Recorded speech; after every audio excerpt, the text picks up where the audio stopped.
So mga senyales at sign na ikaw pa rin ang laman ng isipan ng isang lalaki kahit meron na siyang iba. Yes mga kamamay, nangyayari talaga to.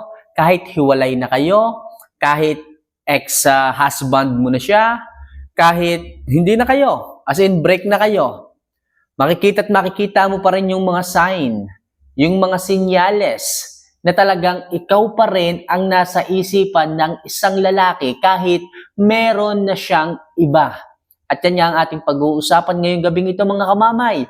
Yan ang ating tatalakayin at bibigyan ko ng linaw para madali nyong maturan, para madali nyong malaman o maliwanagan kayo na kayo nga ay iniisip pa rin hanggang ngayon ng isang lalaking yan. So mga kamamay, bago natin ito simulan, alam ko excited na kayo.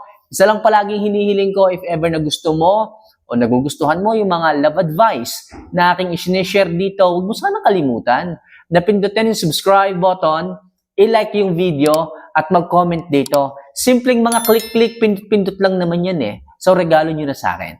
Alright? So kung nagawa nyo na po yan, ngayon pa lang, lubos akong nagpapasalamat sa inyo at simulan na po natin ang topic ngayong gabing ito. So ano nga ba yung mga sign, mga sinyales na talagang ikaw pa rin ang iniisip o ikaw pa rin ang laman ng utak ng isang lalaki kahit meron na siyang iba? So number 1, lagi pa rin siyang ngumingiti sa'yo.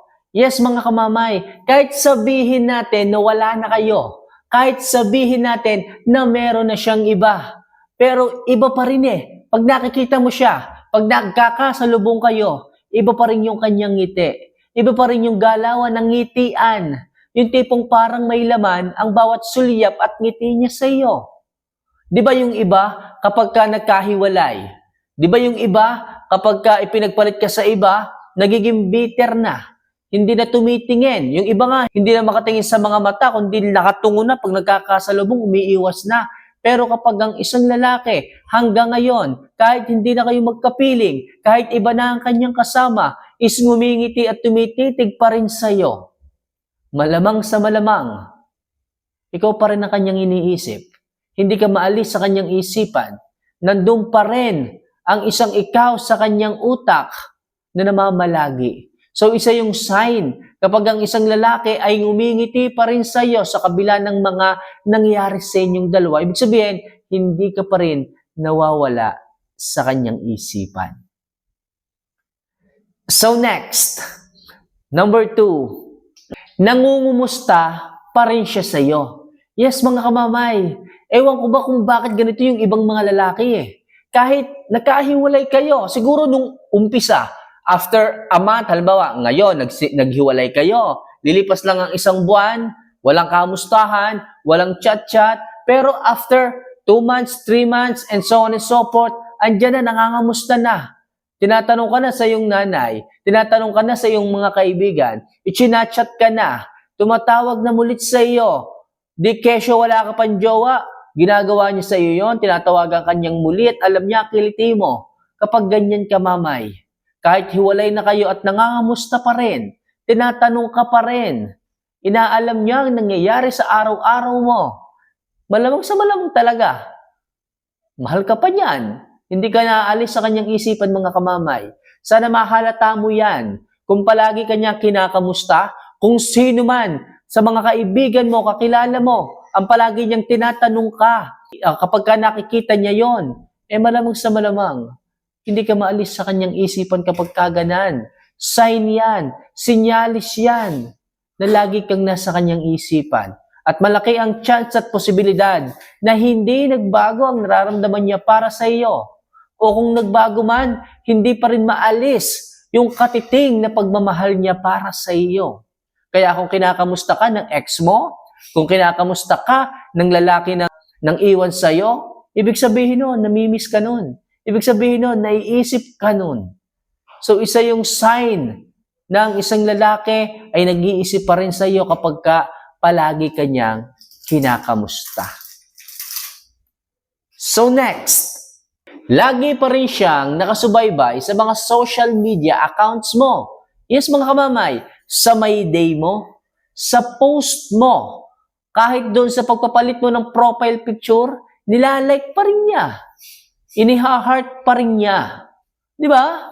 Pagka ang isang lalaki is ganyan, ibig sabihin, lagi nakamasid sa'yo. Lagi ka pa rin naiisip. Baka nga araw-araw, chinecheck niya yung account mo, yung social media mo, kung in relationship ka na ba, o kung sino ang ini-upload mo, o kung ano nang nangyayari sa iyo. Yung iba dyan, nahihiyang mga musta, pero yung iba, dinadaan na lang sa pagsulyap, sa profile mo, sa FB mo. Kaya mga kamamaya, kung patuloy pa rin ang pag-heart-heart, ang pagla-like-like sa mga photos mo, sa mga my day mo, malamang sa malamang, malaki ang tsansa na hindi ka mawala sa isipan ng isang lalaki. Ibig sabihin nun, naging mabuti ka sa kanya o may nagawa ka sa kanyang bagay na hindi talaga niya makalimutan. Okay? So, yung mga lalaking toxic noon, talagang magbabalik sa inyo. Okay? Iisipin kayo, magpaparamdam muli sa iyo, mangangamustang muli sa inyo, ngingitian ka. So, isa yung sign mga kamamay na ang isang lalaki hindi makamove on.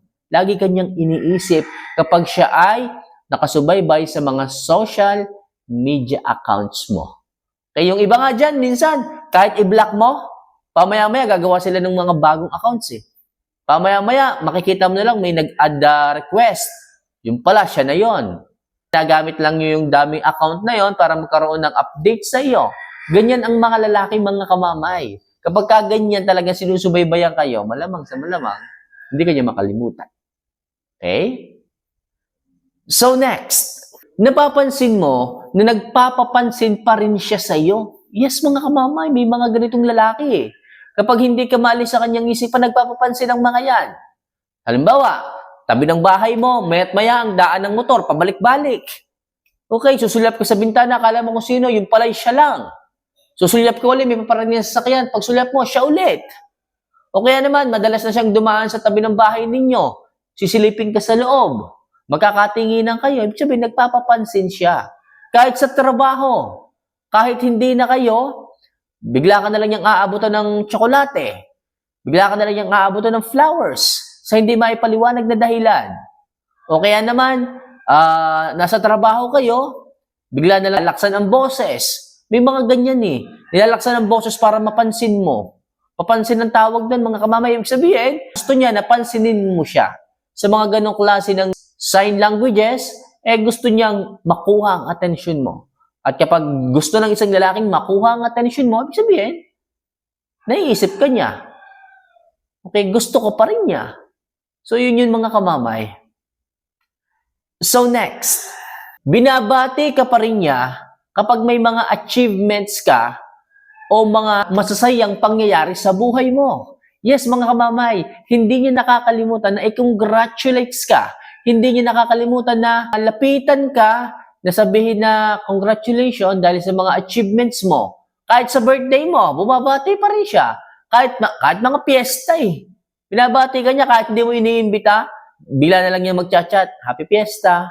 Diba? Yung mga ganun, nagpapapansin sila. So, binabati ka pa rin sa mga achievements mo, sa birthday mo, o kung nakagraduate ka, binabati ka pa rin niya. So, lahat ng mga achievements mo sa buhay, para sa kanya, yun ay malaking bagay. Kaya kinakamusta at kinukongratulates kanya sa ganung pagkakataon. Ina-appreciate niya lahat ng bagay na ganon para maramdaman mo na nandun pa rin siya para sa iyo. So mga kamamay, kapag ginagawa yan ng isang lalaki sa inyo, kapag nararamdaman nyo pa rin yan sa isang lalaki, malamang sa malamang, malaki pa rin ang puwang ninyo sa puso at isipan ng mga yan. Hindi pa rin sila makalimot, hindi pa rin sila makamove on, kahit meron silang mga partner na kanila. Anong dapat gawin? Huwag nyo na po munang pansinin. Anong dapat mong gawin? Lumayo ka muna sapagkat hindi na yun tama. Anong dapat gawin? Ikaw na ang pumili ng desisyon na lumayo sa kanya sapagkat sabi ko nga, hindi na yun tama. Makikita at malalaman mo lang yung mga signs na yan kapag ka marunong kang makiramdam. Ramdam mo yan, kamamay. Bilang isang lalaki, alam natin na awkward yon, pero alam naman din natin na hindi na yun tama. Kaya mga girls, kayo na lang po ang humusga, kayo na lang po ang magdesisyon pagdating sa ganyang klase ng bagay. So hanggang sa muli mga kamamay, sana kahit paano makatulong at nakatulong ang video ito sa ating mga subscribers. So see you for our next vlog mga kamamay. Mahal ko po kayo. Paalam.